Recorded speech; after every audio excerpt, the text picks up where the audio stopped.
Bonjour, je suis en direct du salon AGFI AM Tech Day avec Bertrand Thier. Bertrand, bonjour. Bonjour. Vous êtes responsable produit au sein de la structure Scold Risk. Alors, est-ce que vous pouvez nous en dire un petit peu plus déjà sur la structure, puis sur les produits que vous êtes venu présenter aujourd'hui sur AGFI AM Tech Day? Absolument. Alors Scaleris c'est un jeune éditeur logiciel, on dirait une start-up, mais bon, c'est plus vraiment une start-up à l'heure actuelle, qui édite des solutions logicielles innovantes pour régler des défis du monde de la conformité et de la gestion du risque. Donc principalement sur les acteurs financiers. Et ce qu'on va faire, principalement, on va éditer une solution qui permet de gérer et d'analyser les données sur de gros volumes en temps réel, et peu importe le format de données. Donc c'est vraiment ce qu'on appelle aujourd'hui une sorte de data lake sur lequel on va venir créer des cas d'usage spécifiques aux clients. Alors peut-être pour que les internautes comprennent mieux, vous parlez de quel type de données? Alors, par exemple, si je prends le cas de ce qu'on présente cette année au salon de la GFI, on a développé en partenariat avec un consortium qui intègre plusieurs asset managers et une université parisienne, un module qui permet d'analyser le passif des fonds et qui permet d'avoir une vision prédictive du risque de liquidité. Donc typiquement dans ce cas-là, ce qu'on va faire, c'est qu'on va prendre des données de souscription rachat, des données de référentiel, des données de valorisation, on va les intégrer dans ce data lake et on va produire des analyses en temps réel, des calculs simples de ratio d'emprise, mais également donc, des traitements statistiques avec des simulations assez poussées.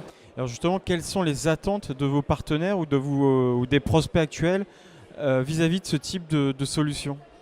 C'est vraiment d'avoir une visibilité sur le comportement de leurs clients. C'est un peu ce qui manque, ce qu'on a constaté sur le secteur de l'asset management actuellement. C'est vraiment autant on a une bonne vue sur l'actif, autant sur le passif, c'est relativement pauvre.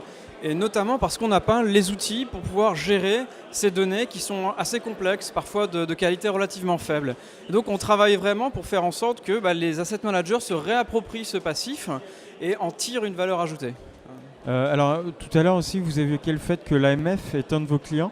Oui, absolument. Alors quelle est leur attente là-dessus? Alors là, on est sur un cas qui est un peu plus sell-side, marché.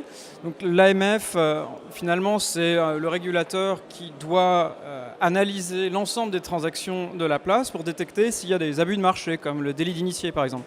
Et ils ont acheté la plateforme Scalerisk, tout simplement pour pouvoir avoir la capacité d'agréger l'ensemble de ces transactions, parce que vous savez que MiFID II, 3 janvier 2018, augmente le nombre de transactions à reporter. Finalement, l'AMF se retrouve dans une position où ils doivent agréger toutes ces transactions, donc c'est très lourd en termes de volumétrie, mais aussi en termes de traitement.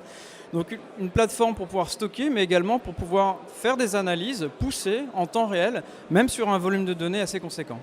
Ok, alors au niveau de vos clients, donc vous avez des sociétés de gestion, vous avez l'AMF, est-ce que vous avez par exemple des assureurs ou d'autres types de clients? Alors on n'a pas encore de clients sur le secteur de l'assurance, en revanche on peut citer par exemple KCIS, qui est un dépositaire de la place et qui utilise la plateforme. Eux, alors c'est intéressant, c'est pas tellement sur une problématique réglementaire, c'est pour créer la valeur ajoutée pour leurs clients.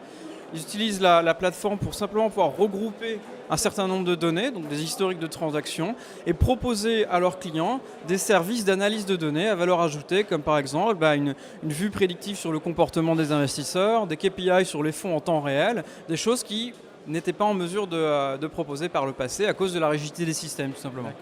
Donc on a vu, vous êtes venu présenter aujourd'hui une solution. Est-ce que vous avez déjà d'autres projets en cours là sur d'autres types de services? Oui, on travaille sur des problématiques par exemple pour l'asset management de reporting, notamment avec les PRIPS et tous les acronymes que vous connaissez trop bien. On travaille aussi sur des problématiques de risque opérationnel.